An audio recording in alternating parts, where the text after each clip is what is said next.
রিক্সাওয়ালাকে ঠাস করে চর মেরে দিলেন, সিএনজি ওয়ালাকে ধপ করে গলা ধাক্কা দিয়ে ফেলে দিলেন, আপনার অফিসের আপনার দোকানের ছোট কর্মচারীকে কথায় কথায় মা বাপ ধরে গালি, আপনার হোটেলের মেসিয়ারকে কথায় কথায় লাঠি দিয়ে বাড়ি, আপনার অধস্তন যারা কাজ করে তাদেরকে কথায় কথায় তুই তুকারি।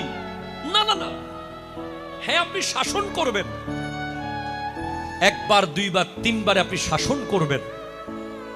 এখন আমরা মনে করি যে সোয়ারের বদলে লাথি দিতে পারলে আমি বোধহয় জিতে গেছি। কথা বলো ঠিক কিনা, কথা বলো। আমরা মনে করি যে আমাকে সোয়ার দিছে, আমি যদি লাথি দিতে না পারি আমি তো শেষ। না না না না, আপনি গোটা পৃথিবীর মানুষকে দুই ভাগে ভাগ করেন, এক দল প্রতিশোধ নিয়েছে, আরেক দল কোনোদিন প্রতিশোধ নেয়নি। যেই দল প্রতিশোধ নেয়নি কোনোদিন, সেই দলে আপনি আমার নবীকে পাবেন।